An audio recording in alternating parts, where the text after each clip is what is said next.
जय अचल सद्गुरु प्रभु महाराज को जय। श्री दयानंद शेख ब्रहानुद्दीन सद्गुरु प्रभु महाराज को जय। माता शिलार बीबी अम्मवारी की जय।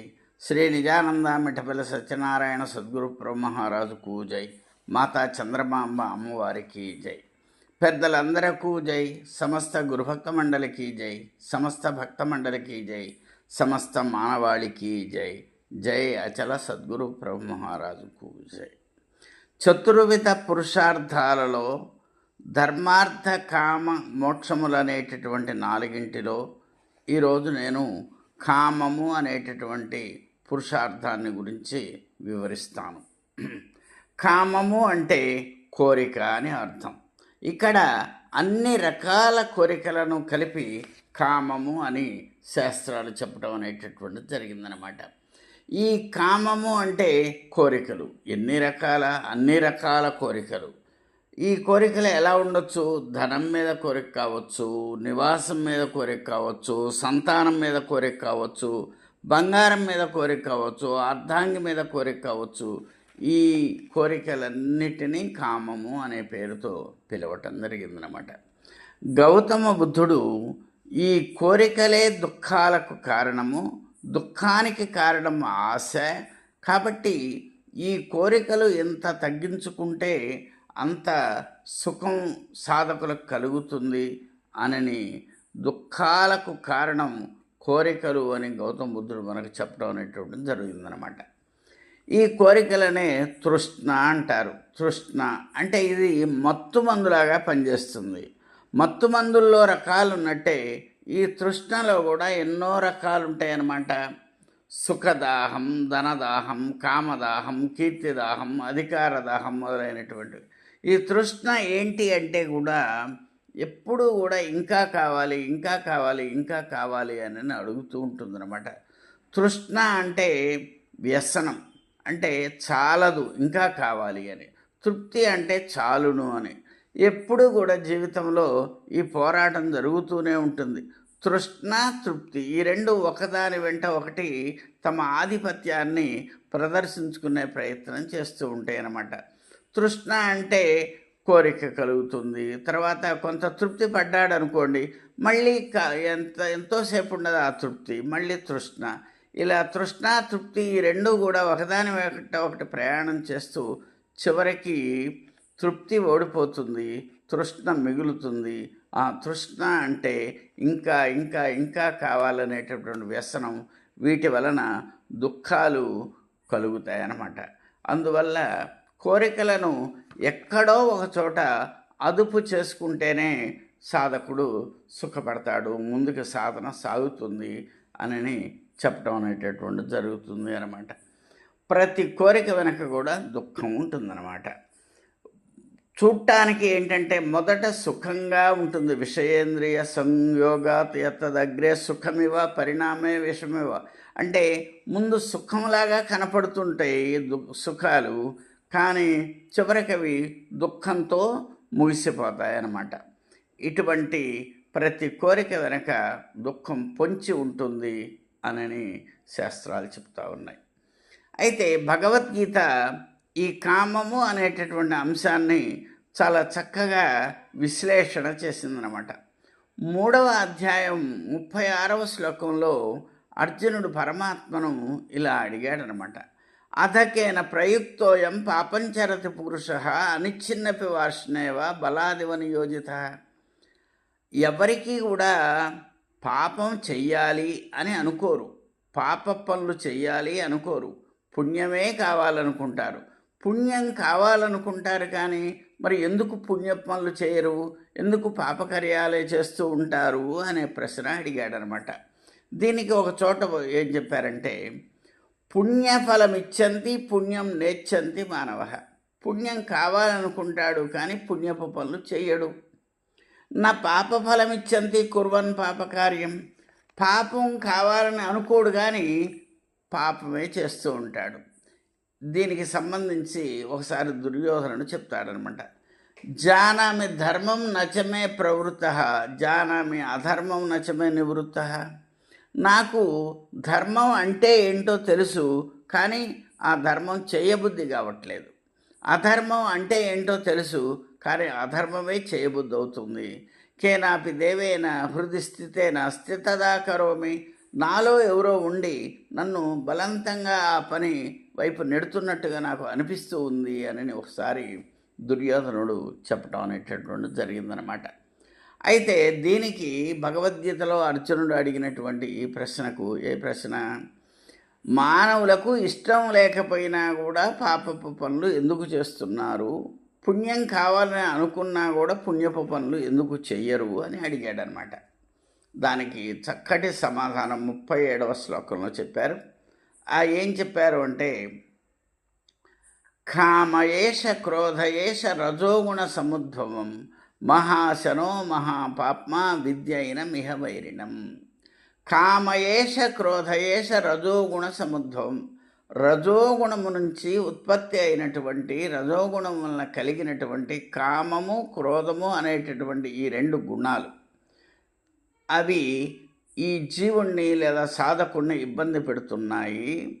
అవి ఎట్లాంటివి అంటే, చాలు అనే పదం దానికి తెలియదు, గొప్ప తిండిపోతులు, పాపం చేపిస్తాయి, పాపం వచ్చేటట్లు నీకు చేపిస్తావి, నీతో పాప పనులు చేపిస్తావి, నీకు మిత్రుడు కాదు, ఇవి శత్రువులాగా నిన్ను ఇబ్బంది పెడతాయి అని ఈ శ్లోకంలో చెప్పడం జరిగిందనమాట.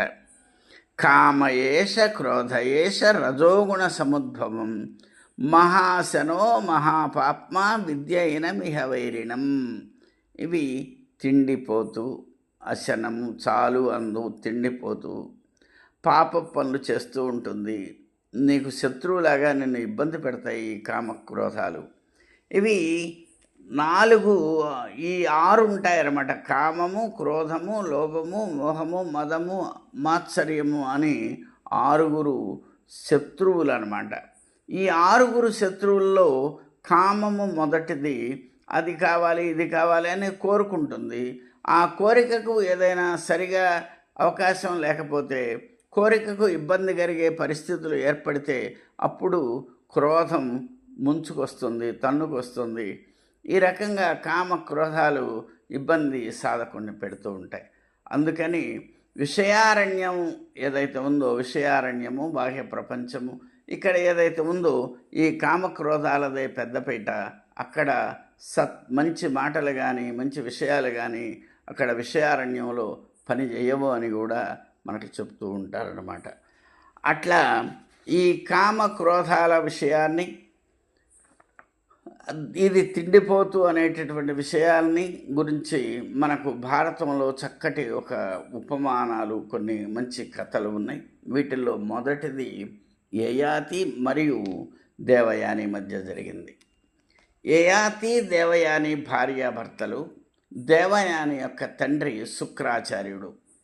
ఒకనాడు యయాతికి దేవయానికి ఎందుకో వారి మధ్యలో ఒక వైరం వచ్చింది, ఒక చిన్న తగు వచ్చింది. ఆ తగు వచ్చిన సందర్భంలో తాత్కాలిక కోపంలో దేవయాని తన తండ్రి దగ్గరకు వచ్చి, నా భర్తను మీరు ఏదన్నా చేయండి, ఆయన మంచోడు కాదు అని చెప్తే, శుక్రాచార్యుడు ఆవేశంతో యయాతిని ముసలవాడివి కమ్మని శపించడం జరిగింది. చూస్తూ ఉండగానే యయాతి ముసలివాడు అవటం జరిగింది. మళ్ళీ యయాతి దేవయాన్ని బతికిలాడితే, మళ్ళీ భార్యాభర్తల మధ్య తగు ఎంతకాలం ఉంటుంది? కొద్ది కాలమే కదా, అది తాటాకు మంటలాగా వెంటనే ఆరిపోతుంది కదా. మళ్ళీ దేవయానిని బ్రతికిలాడుకున్నాడు యయాతి. అప్పుడు దేవయాని తన తండ్రి దగ్గరికి వెళ్ళి, నాన్నగారండి, మళ్ళీ నా భర్తకు యవ్వనాన్ని ఇవ్వండి అన్నది. అప్పుడు శుక్రాచార్యుడు ఏమన్నా అంటే, నీ భర్తకు ఇప్పుడు యవ్వనం ఇవ్వటం నా చేతుల్లో లేదు, నీ కుమారులలో ఎవరైనా కూడా మీ భర్తకు వారి యవ్వనాన్ని ఇవ్వగలిగితే నేను నీ భర్త ముసలితనాన్ని వారికి బదలాయించగలను అన్నాడు. అప్పుడు తన సవితి అయినటువంటి శర్మిష్ఠ యొక్క కుమారుడైనటువంటి పూరుడు తన తండ్రికి తన యవ్వనాన్ని ఇవ్వటానికి ఇష్టపడి, తర్వాత తన తండ్రి యొక్క ముసలితనాన్ని తీసుకోవటానికి సమ్మతించాడనమాట. అప్పుడు ఈయన గారు శుక్రాచార్యుల వారు ఈ పూరుని యొక్క యవ్వనాన్ని ఈయనకిచ్చి యయాతికిచ్చి, యయాతి యొక్క ముసలితనాన్ని పూరుడికి బదలాయించడం అనేటటువంటిది జరిగిందనమాట. ఈ ఇట్లా కొన్నాళ్ళు జరిగిన తర్వాత మళ్ళీ యయాతి మళ్ళీ ఎప్పట్లాగానే సహజంగా ముసలివాడు అవటం జరుగుతూ ఉంది.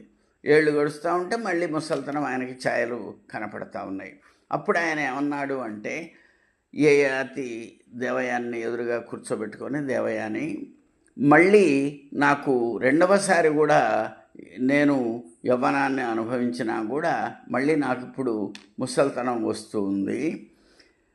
ముదిశను దంతావళియును, నా పరిస్థితి చెప్తున్నా విను దేవయాని. నా యొక్క పళ్ళు ఊడిపోయినవి, ముదిశను కేశములు, నా వెంట్రుకలన్నీ కూడా తెల్లబడిపోయినాయి, మరియు తనువు శరీరం కూడా అది వృద్ధ ఛాయలు దాంట్లో కనపడతా ఉన్నాయి. తనకు ముదియనివి 2 చిక్కెను. 2 విషయాలు మాత్రం ముసలితనం కానివి ఎప్పుడూ ఉంటాయి నా దగ్గర. ఏంటి, ఎవరి దగ్గరైనా అయ్యే ఉంటాయి. బ్రతికెడు తీపియు, బతకాలనేటటువంటి తీపి, నేను బతకాలనేటటువంటి ఆశ.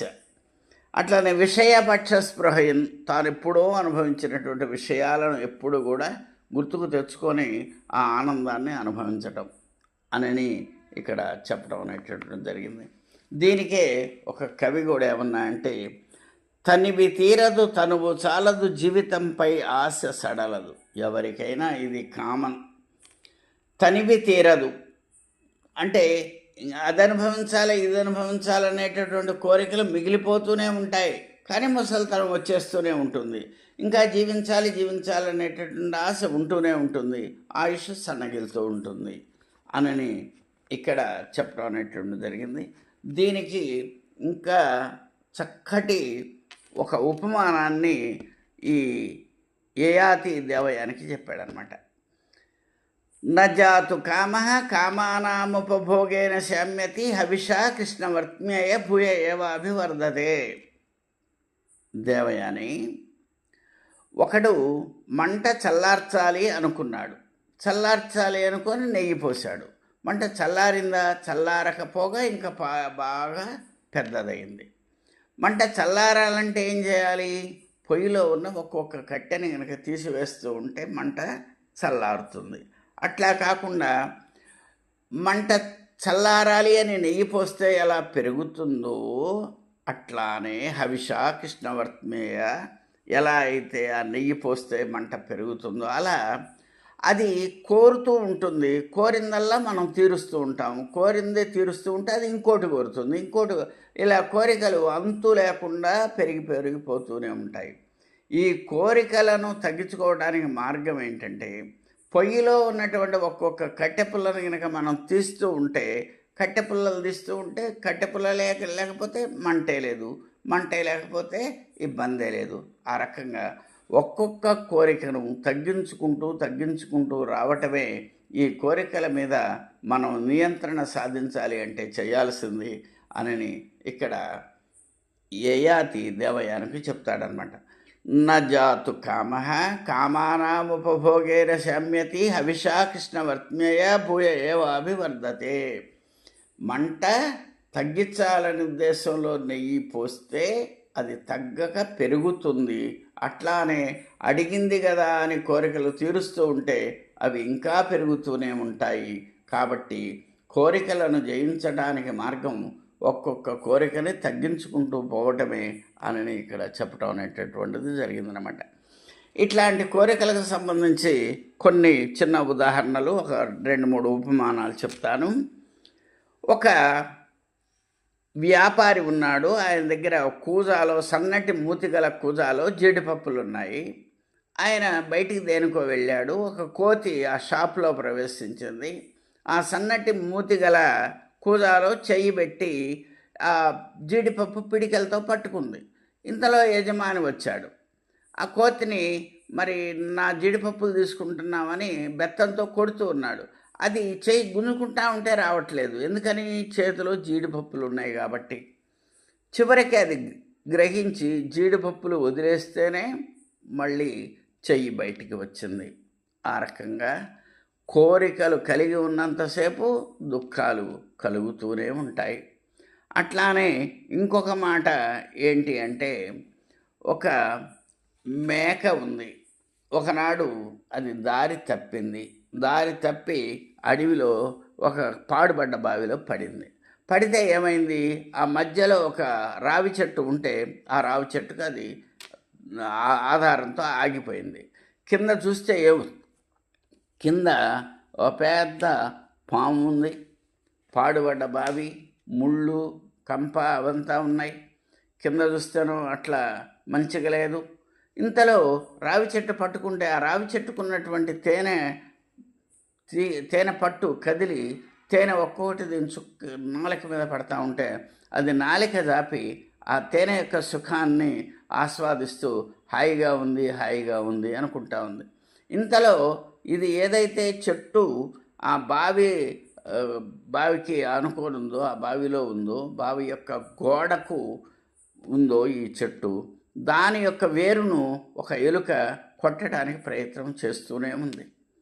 అయినా ఇన్ని ఇబ్బందుల మధ్య కూడా అది ఏం చేస్తుంది అంటే తనకు తేనె చుక్కలే బాగా అనుకొని తేనె చుక్కలను ఆస్వాదిస్తూ ఆనందాన్ని అనుభవిస్తూ ఉంది. మన జీవితాలు కూడా అంతే. ఎన్నో కష్టాలు పొంచి ఉన్నప్పటికీ తాత్కాలిక సుఖాల వైపు ప్రయాణం చేస్తూ తాత్కాలిక సుఖాలతో సంతృప్తి పడుతూ ఉంటామన్నమాట. అట్లానే ఒక గద్ద ఉంది. ఒకనాడు ఆ గద్దకి ఒక మాంసం ముక్క దొరికింది. అది మాంసం ముక్క దొరికి అది వెళుతూ ఉంటే దాని వెంట ఒక 20 కాకులు పడ్డాయి. ఈ హడావుడిలో ఎప్పుడైతే మాంసం ముక్క తన నోట్లోంచి గద్ద జారి కింద పడింది. మాంసం ముక్క ఎప్పుడైతే కింద పడిందో గద్ద నోట్లోంచి కాకులన్నీ గద్దను వదిలిపెట్టి మాంసం ముక్క వైపు పోయినాయి అన్నమాట. అంటే ఈ రకంగా ఏంటి, కోరికలు లేకపోతే నీ దగ్గర వస్తువులు ఉన్నప్పుడే శత్రువులు నీకు పెరిగిపోతూ ఉంటారు అని ఇక్కడ చెప్పడం అనేటటువంటిది జరిగిందనమాట. ఈ రకంగా కనుక మనం ఆలోచించుకున్నట్లయితే మనం ఈ కోరికలను ఎక్కడో చోట తగ్గించుకోవాలి. ఈ కోరికలను తగ్గించుకున్నప్పుడే సాధన సాగుతుంది అని ఇక్కడ చెప్పడం అనేటటువంటిది జరుగుతూ ఉంది. ఈ కోరికలన్నీ కూడా ఒక ఎత్తు అయితే దాంపత్య సుఖం లేదా దాంపత్యపు కోరికలు మళ్ళీ అదొక రకం. అయితే కోరికలకు సంబంధించి భగవద్గీత ఏం చెప్పింది అంటే ధర్మ అవిరుద్ధో భూతోషు కామోస్మి భరతర్షభ, ధర్మ విరుద్ధో భూతేషు కామోస్మి భరతర్షభ అంటే ధర్మబద్ధమైనటువంటి కోరిక నేనే, అధర్మమైనటువంటి కోరిక కాకుండా ధర్మానికి సరిపోయే కోరికలు ఏవైతే ఉన్నాయో అది నేనే. మళ్ళీ ప్రజనశ్చాస్మి కందర్ప, సృష్టి సంబంధమైనటువంటి ధర్మబద్ధమైనటువంటి సంతానోత్పత్తికి కారణమైనటువంటి ఆ కామము కూడా నేనే అయి ఉన్నాను అని ప్రజనశ్చాస్మి కందర్ప అని మనకు చెప్పడం అనేది జరుగుతూ ఉంది. ఈ రకంగా ఈ కామము అనేటటువంటిది మనం చక్కగా విశ్లేషణ చేస్తే అన్ని కోరికలు ఒకవైపు అయితే దాంపత్య సంబంధమైనటువంటి సృష్టి సంబంధమైనటువంటి కోరికలు ఒక రకం. వీటికి సంబంధించి పరిపూర్ణ సుబోధ రత్నావళిలో అయ్యగారు ఏం చెప్పారు అంటే ఒక చక్కటి మాట చెప్పారనమాట. పురుషులు ఏకపత్ని వ్రతాన్ని పాటించాలి, స్త్రీలు పతివ్రతా ధర్మాన్ని పాటించాలి. స్త్రీలు పతివ్రతా ధర్మాన్ని, పురుషులు ఏకపత్ని వ్రతాన్ని పాటిస్తూ ధర్మబద్ధమైనటువంటి సంతానాన్ని కానీ వాళ్ళని పోషిస్తూ అయితే ధర్మంగా ధనాన్ని సంపాదిస్తూ ఏం చేయాలి అంటే ఆధ్యాత్మిక జీవనం గడుపుతూ ధర్మకార్యాలు చేస్తూ అతిథి అభ్యాగతులను పోషిస్తూ ఈ రకంగా ధర్మంగా జీవిస్తూ ఉంటే ఆ సమాజానికి మంచి జరుగుతుంది అని చెప్పడం జరిగింది. ఈ కామము అనేటటువంటి ఈ ఉపన్యాసాన్ని ముగించే ముందు ఒక వాక్యం చెప్తాను. పురుషులు ఏకపత్ని వ్రతాన్ని పాటించాలి, స్త్రీలు పతివ్రతా ధర్మాన్ని పాటించాలి. ఇది ముఖ్యమైనటువంటి అంశం.